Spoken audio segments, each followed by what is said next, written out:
बड़ा सुंदर लगता रू हो। केकरा से बतियाता रे? केकरो से बतियाई, तोरा उसे मतलब? साले मौगे से बतियाइब, पारे रहब जिंदगी भर। ए साला मौगी से बतियाई चाहे छोरी से बतियाई, तोरा उसे मतलब? अरे साला त मौगी से न बतियाइबे, कौन छोड़ी तोरा से बतियातो? ई सारा के हमर बियाह नहीं के होत। तो कर हम लोग ले बनियो। रे साला घर में बारे बर तू, तो पहले हमर बियाह होई कि पहले तोर बियाह होई? साला कुटुम आके भाग जाता। कहता नहीं मुंह में मुल्तानी मिट्टी लगावा, कोनो क्रीम लगावा कि चेहरा साफ होई। अब बियाह करेला बेचैन रहियन, राक्षस कहे के साले।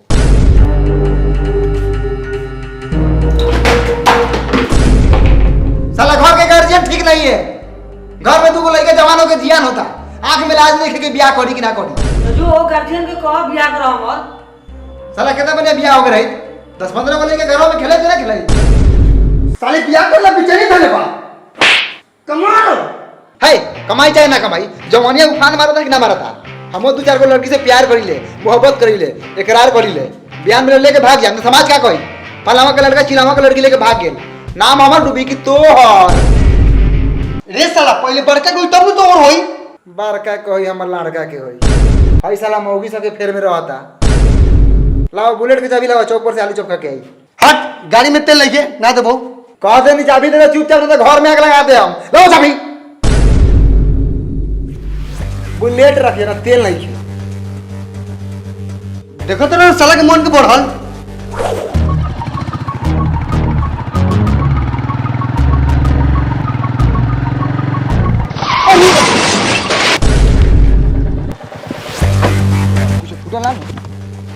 अरे साला ना लोग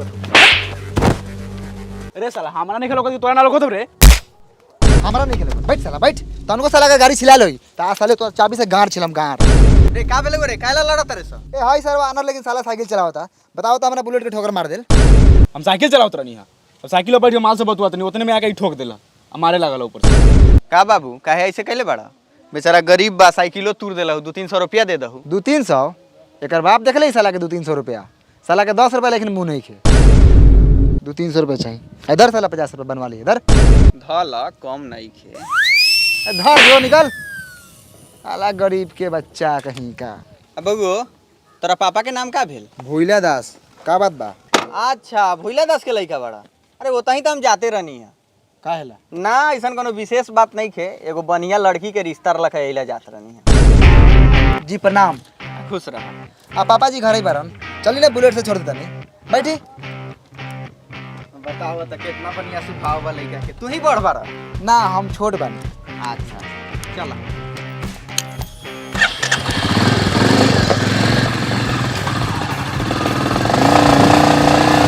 भाई मेरे पास पैसे बहुत कम है, काश मैं और कमा पाता।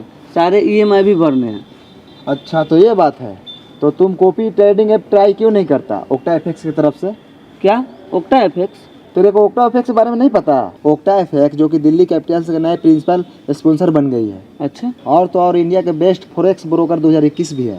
तेरे को पता है ये सब के बारे में? मुझे भी बता। इस प्लेटफॉर्म पर एक ही लिस्ट होती है, एक्सपीरियंस फॉरेक्स ट्रेडर्स, जिनको मास्टर ट्रेडर्स भी कहा जाता है। आप अपना मास्टर ट्रेडर खुद चूज कर सकते हैं। उनके फाइनेंशियल रिजल्ट और रिस्क स्कोर को देखकर फिर बेस कॉपी बटन पर क्लिक कीजिए। इसका मतलब ही मास्टर ट्रेडर अर्न करता है, आप सभी अर्न करेंगे। इसका कमीशन बहुत कम होता है और पे भी सिर्फ तब करना होता है जब आपको प्रॉफिट हुआ हो। तो मतलब मुझे ज्यादा कुछ नहीं करना? सच्ची? हाँ यार, ट्रेडर को रैंक भी किया जाता है उनके रिस्क पे 1 से लेकर 6 तक, उनके ट्रेडिंग स्ट्रैटेजी और प्रॉफिट के बेसिस पर। मतलब फुल ट्रांसपेरेंसी मिलती है भाई।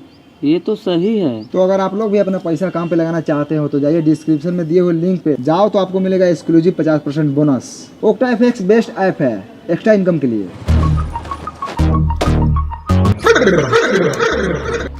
अरे तेरी के ई तो साला अगुआ बा, डाबर दलाल। देखल जाओ ये बा हमार घर, पूरा दूध लेकिन उज्जर चमकता।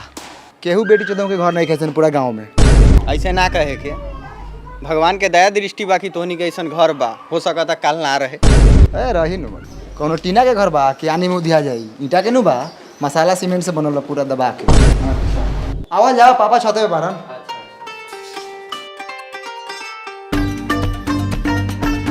अरे सर तू यहाँ काती करते रहे? जो जो काम कर। के बा? ए नौकर चाकर बा, चली रहो पापा ऊपर जल्दी जाऊ। रे साला अगुआ हुआ अगुआ, नया कपड़ा पहन के ऊपर आओ।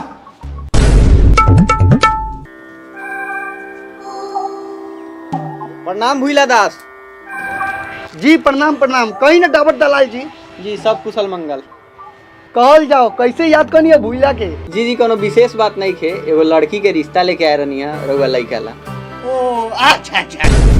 रउआ मांग कितना बा बता दिया ताकि हम लड़की वाला के बता दी। जी रउआ जानते बानी हम कितना धनिक मनी बानी, बहुत पैसा बा, घमंड भी बा, अच्छा घर भी बा, लेकिन एगो सुंदर बहू के कमी बा। अच्छा उहे कमी तो पूरा करे आयल बनी। पापा बेटो सा सुंदर हवा कहाँ कहाँ? अच्छा एमे कहे के बात बा, हमर बेटा सब हीरो बा हीरो। अच्छा उ सब तो ठीक बा, एक बार तनी बुलावल जाओ लइका के हमहू देख ली। बउआ जा भैया के बुला के ले आवा। अच्छा ठीक बा, ले आओ बुला भैया। आगे नहीं हमर लइका सब बहुत तेज बा। अच्छा बात बा। पापा आगे नहीं। रे साला माथा से बात नहीं कस। ये हमर हीरा लइका बा, देखी देखी। अच्छा भूला जी रउआ मांग कितना बा? देखल जाओ दलाल जी, ज्यादा कुछ ना कम, हमर दुइयो के बेटा बा, 20 लाख रुपया चाहिए, एगो 4 चक्का। हमार लार चक्का चाहिए। साला इहो अगुआ भगवाई। ए महाराज 20 लाख रुपया नु होखेला? लड़की बा टॉप क्लास के, रउआ लइका बा थर्ड क्लास के, और ऊपर से रउआ बिखाई ने हगतनी। हाँ रउआ बात एकदम ठीक कहता नहीं। देखल जाओ भूला जी, हम चीर फाड़ के बात बोलतनी, ज्यादा बतियाला के कोनो जरूरत नहीं है। 3 लाख रुपया मिली, एगो हीरो चाहे हुंडा के मोटरसाइकिल मिली, चैन सिकड़ी मिलबे करी। 3 लाख रुपया का भीख ले हम अपना लइका से के लाट साहब लेकिन पोसले बानी। पैसा कौड़ी जमीन जाता के हमरा कमी बा का? कुछो के कमी नहीं के, सब बा, लेकिन साला एगो लड़की नहीं के जरूरत। साला ही ब्लैक कोबरा ला। साले जिंदगी में बुरा है तू साले जैसन बाप के चाल पर। हम जाना तानी कि रउआ लगे बहुत धन दौलत बा, लेकिन हमरा नहीं लागत कि रउआ लइका के 5 लाख रुपया मिली। सीधा सीधी बात बताओ तानी, हम 3.5 लाख रुपया तक दिवा देम। अगर रउआ राजी बनी तो ठीक बा, आना तो अब हम निकली ले, हमरा बहुत लइका देखे जाए के बा। ए डाबर दलाल जी क्या खिसा के भागतनी महाराज?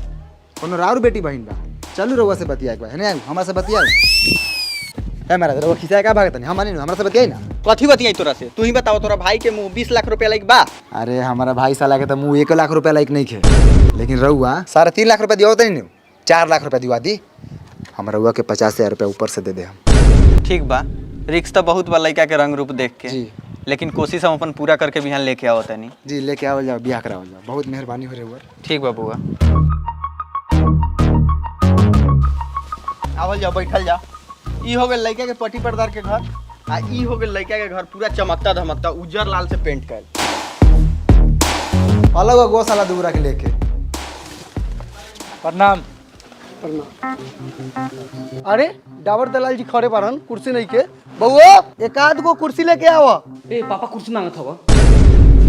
अरे तू कहाँ तेरे? तू मत जो, ला हमरा के। ए हट साला, हमर कुटुंब आइल बा कि तोहर रे? अरे अरे अरे जा। जी बैठल जाओ। प्रणाम प्रणाम प्रणाम भैया।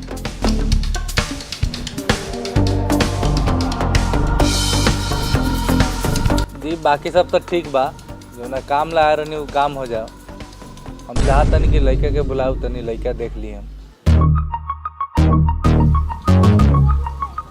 पापा आए लागत इहे लइका बा, हीरो लागत।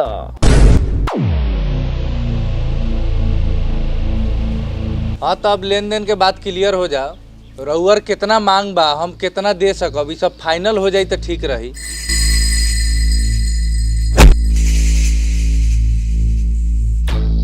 लेन देन तो होबे करी, छोड़म थोड़ी है। पहले लइका पसंद बा। जी हमरा लड़का पसंद बा। बउओ तोरा लड़का पसंद हो? हाँ ठीक लागत है, तनी लखुरात बा, लेकिन दीदी लाइक सही बा। ये सरवा का धन संपत्ति के कोनो कमी नहीं थे, तो यो हमरा दूरा पर रात दिन उठन बैठन करले। ई सरवा तीन को कौन बारे, लेकिन एक हम नहीं के चिन्हत। सिलेंडरवा के कुटुंब आइल है। करिया कवा के। हाँ कुछ पूछे के बा, पूछ ली। हाँ पूछ ली, कुछ संकोच ना रहे के चाहिए। तो बउओ बाबूजी के नाम बतावा। जी भूला दास। बउओ तोरा से ना पूछनी है, हई बउआ से पूछनी है जिनका ला बातचीत चलता। जी हमारा से पूछल जाओ, बहुत तेज लड़का बानी। नाम मोबिल कुमार, बाप के नाम भूला दास, दादा के नाम धनीलाल दास, परदादा के नाम भिखारी दास। ग्राम घटियापुर, थाना मोतीपुर, जिला Muzaffarpur, Bihar. 843111 pin code. Mobile number 99 315। चुप रे बनारा। ए महाराज, दोनों में से केकरा के पसंद कइनी हो? हई चश्मा वाला बउआ के।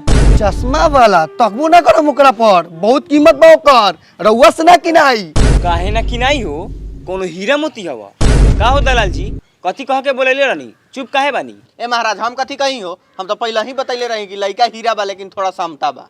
हीरा ई तो पूरा जीरा लौकता, तेल में छेवकल। काहे बोला तारा हो? माना तो नहीं भाई, थोड़ा करिया बा, लेकिन हमनी के पास धन संपत्ति की कमी थोड़ी है बा। तोर बहनी हमारे घर में आई नु तो राज करी राज। बात सही बा पद्मेश्वर जी, राउर बेटी ये घर में आई तो राज करी राज, एमे कहीं से काटे वाला बात नहीं है। अरे ये लोग खानदानी नु बा। हाँ हाँ, और पकड़ का झाट वालो खानदानी बा। महाराज लड़का पसंद बा तो बोलू, बात आगे मैं बढ़ो। ना पसंद बा सेव बोलू, लेकिन लड़का करिया बा कह के बेइज्जत ना करू। लड़का फेकल नहीं के हमर। हाँ सोच ला, रोज हमारा घर में खस्सी मुर्गा मच्छाड़ी बनले, खाए पिए में दिक्कत ना हुई रारू बेटी के। अरे बउआ रे चुप रह, आज के डेट में ई सबके घरे बनल है। भोला जी हमनी के 10 मिनट के समय देवल जाओ। पद्मेश्वर जी होने चलल जाओ, कुछ बात करे के बाद। चल बबू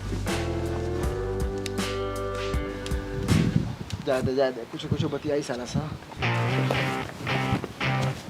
देखल जाओ पद्मेश्वर जी, ये लोग खानदानी बा, लड़का के धन दौलत बा, खेत बाड़ी बा, तनका समते नु बा, तो का करे के बा, ओकरा के चाटे के बा। ये घड़ी ऐसा क्रीम आवता कि 2-3 दिन लगाई तो बड़े लगी। वो सब तो ठीक बा दलाल जी, रउआ तो जानते बारी कि ये घड़ी के लड़की सके स्मार्ट लड़के चाहिए। ठीक बा, देखा तनी ये घड़ी धूप कितना बा, घाम में घूमत हो, ये चलते करिया हो गल बा। शादी बा 10-15 दिन घर में रही, अपने गोरा जाई। वो कोनो लड़की बा। अच्छा ठीक बा, तो क्या ई लोग से पूछ ली लड़कावा के बारे में कि लड़कावा कैसन बा। पूछी भाई साहब, भूला जी के बड़का लड़कावा के चाल व्यवहार कैसन बा? हमार का लारे जाना था ओकरा बारे में, ओकर चाल स्वभाव कैसन बा। ओकरा घर से हमरा खाना पानी ना होखले, बातचीत सब बंद बा। मोबिल बुढ़वा से साला कुछ बतियाता। अबे बतियाए देना, खाली भड़का दी न तो साला सा के घर में घुस के मारल जाई दोनों बाप बेटा के। ए चलू महाराज, पट्टी पर्दार केहू के ठीक ना होखेला, एक दूसरे के देख के जलत रहेला। उठ उठ उठ। ठीक बा, लड़का हमरा पसंदे बा, चली अब लेन देन के बात क्लियर हो जाओ। हाँ तो दलाल जी के पता बा, बतलई हुई मांग कितना बा? जी पता बा, 4 लाख रुपया, एगो स्प्लेंडर गाड़ी, एक भर के सोना के सिकरी। 4 लाख रुपया एगो गाड़ी के कहलक ह? ए हम कहनी रउर बेटा से बात भेल बा। ठीक बा, हम अपना बेटा से बात कर लेते हैं। बउआ हेने आओ। कितना कितना रुपया कहले बारे? 4 लाख। 4 लाख? साले तोनी के जिंदगी भर कुंवारे मुआ देम, लेकिन 4 लाख में शादी ना करम, चाहे कोनो के लेके उड़ा जा। साले मालिक बन।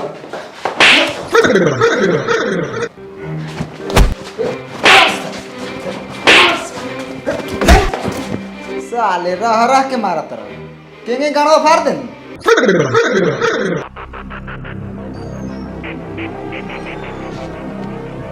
ए तू ही बोल। डाबर दलाल जी, हमारा पापा के 4 लाख रुपया मंजूर नहीं खे, 8 लाख रुपया से कम ना लिहन। तो हमनियो के मंजूर नहीं खे, तावा लेखा लइका। 4 लाख से एगो झरल झट ज्यादा देबे न करम। चल बगू, चला, ऐसे ऐसे लड़का बहुत मिली। अरे अरे ए महाराज, ए पद्मेश्वर जी, कहाँ जाता नहीं हो, रुकी ना। ए छोड़ी महाराज, ना रुकब। चल बउआ चल, साले के बियाह हो चल। भोला जी रउआ सोचा तानी कि 8 लाख आ 10 लाख रुपया केहू दे दी तो ई होखे वाला नहीं है। खैर फैली हमर नंबर, अगर 4 लाख में मंजूर होई तो कह देम हम पद्मेश्वर जी के लेके चले।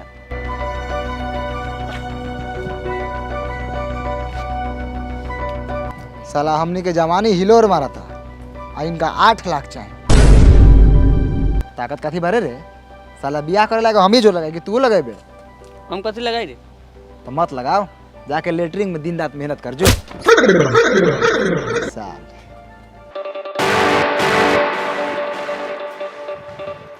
देखिए घर कितना बढ़िया बा। आई बैठी, हम बुला के लेके आवत तनी।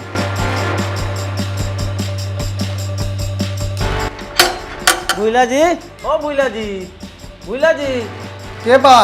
ए महाराज बाहर निकलू, रउआ लइका के देखेला 2-4 गो कुटुम आयल बा।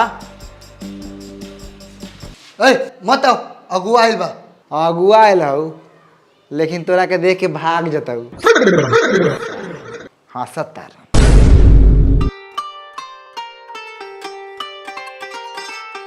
जी अपने लोगन के परिचय? जी हम है रवि रांडवा, हरमखोरपुर से आयल बानी। ई है लड़की के पिताजी, हम है लड़की के मामा, अब बाकी लोग गांव समाज के बा। उ सब बात तो ठीक है बा, लेकिन रउआ लोगों के पता होई कि हमर मांग कितना बा? सब पता बा। 8 लाख रुपया कैश, एगो बढ़िया मोटरसाइकिल आ सिकरी उकरी औठी उठी वगैरह वगैरह। जी जी जी, अंगूठी सिकरी ठीक बा, अगेरा वगैरह ना चाहिए। हमार लाल अगरे बगरे बोलले बारा, बोले के लूर झाट नहीं किया, साले अगुआ बनल बारा।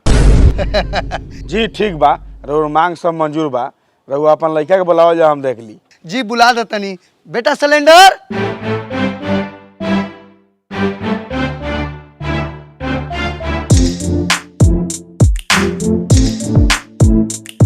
पिछिलका बा, हीरो लगा था साला। तो देखल जाओ, ये बा हमर बड़ लड़का सिलेंडर कुमार।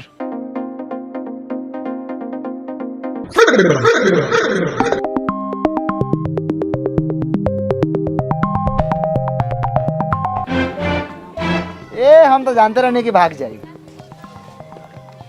लौड़ा लाख मांगा। हे भगवान, इस साला कचरा उठा, लेकिन भाई के चक्कर में लगा था जिंदगी भर कुआर रह के पड़ी।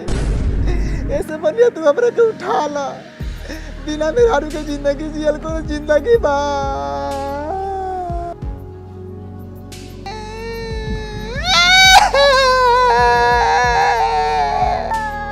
बेटा मोबिल चुप हो जा, अब तोनी के दुख हमरा देखल लिखे जा। जोन कुटुम होता इस साला सिलेंडरवा के देख के भाग जाता। इस साला के चक्कर में तू काहेला कुआर रहब?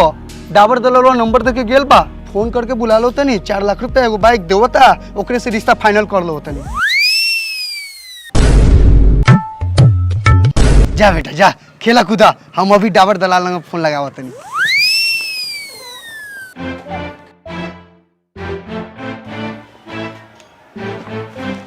प्रणाम। प्रणाम। बैठा जाओ।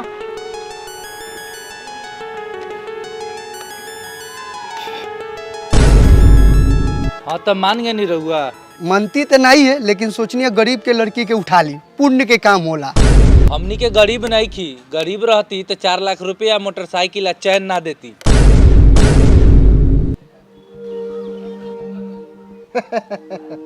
मजाक होता समझी समझी में ना।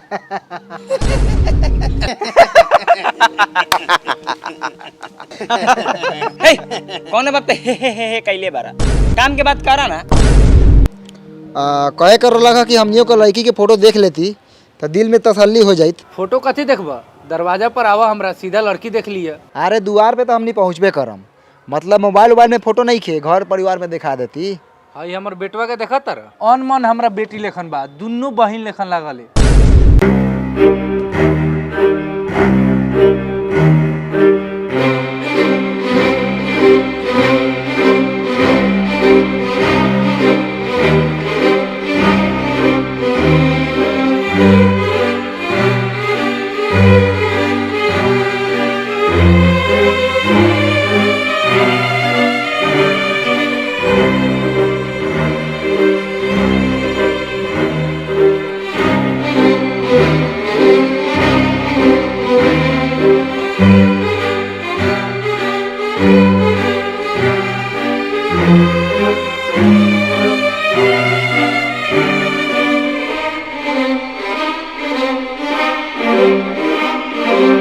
बउआ, ए बउआ, ए बउआ, कहाँ ध्यान बा? बाबा राउर बेटी पर। हाँ भले बेटा पर। ए, नींद में बढ़ेगा, जाके नाश्ता ले आओ।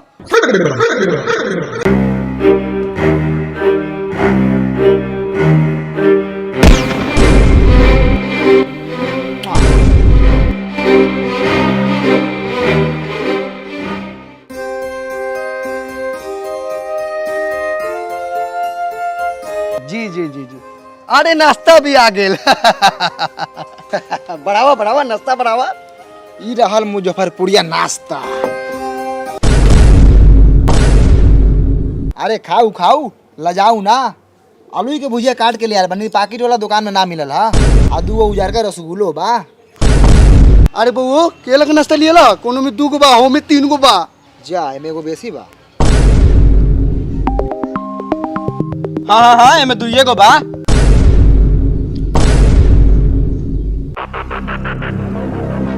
बउओ लागत फिर हुए सरवा सबा जोन हमने से पूछत रहे। हाँ नाश्ता करता साला सब लागत रिश्ता पक्का हो जाई। नाश्ता पानी तो हो गेल, लेकिन एक बात सुनली भूला जी, शादी से पहले 3 लाख रुपया कैश मिली आ 1 लाख रुपया आ मोटरसाइकिल शादी के बाद मिली। मंजूर होके तो बात आगे बढ़ो। ना शादी के बाद ना, शादी से पहले बुड़बक समझत रह। तो रिश्ता कैंसिले समझी। ए महाराज रिश्ता कैंसिल काहे होई? हमने पैसा के रिखिया है। अरे वो गाड़ी या पैसा बियाह बाद दे हम। ए तू बोलेगा? तू मालिक है। तो ठीक बा बियाह बादे पैसा देम रहुआ, कोनो दिक्कत नहीं के। डाबर दलाल जी थोड़ा एने आई, कुछ बुझे के बा। ए बबू तू एने आ।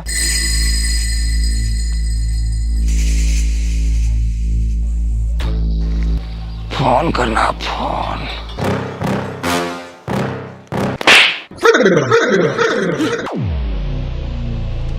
ए काला मरलो घरे।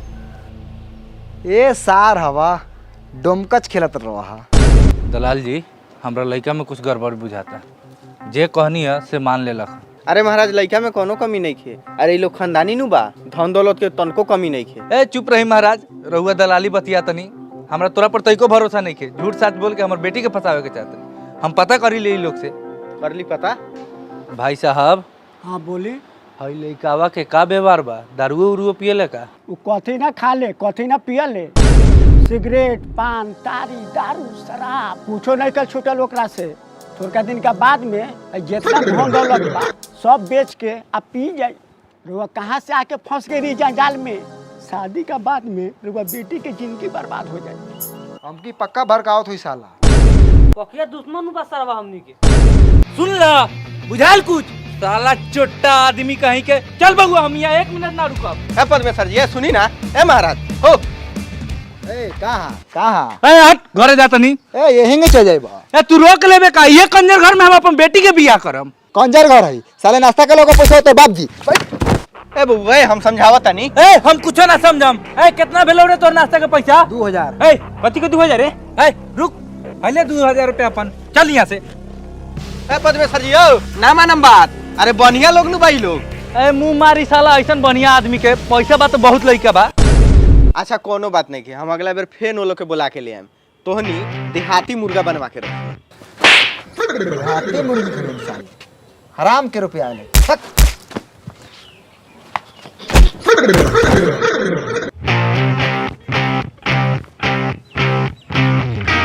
साले दोबारा रिश्ता लेके आ गला नु, मारत मारत मुंह आ देम। अच्छा अगुआ लाज जूता गाड़ी बात सुनत रहले। अगुआई छोरम थोड़ी है। तोहर ना भेल तो दोसर लइका देखम, दलाली कमाएम। साला हमरा बियाह के टेंशन धइले बा। रे साला हमरा टेंशन नहीं के, तोरा कथी के टेंशन हौ रे? रे तेरी तो तोर भगवान भरोसे नु बियाह होतो। बउओ जा 1 किलो गैंचा मछली ले आवो आ 1 किलो तारी। आज खुशी के दिन बा। आ पियल नहीं खाई नहीं हेबे। साले के शादी कट गई। मनाओ खुशी। बड़ा बढ़िया काम करे बरे साला। हमनियों के देख लो तनी कैसे तो अपना बेटा के बियाह कलो तरे। कौन सरवा रोक ली? हमरा बेटवा के बाल उखाड़ के मोछ बना ली ह।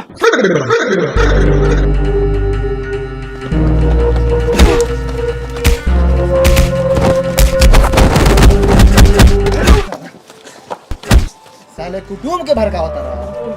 बउगो चल पिटानी से पिटानी साले के शादी तक कट गए। चल चल चल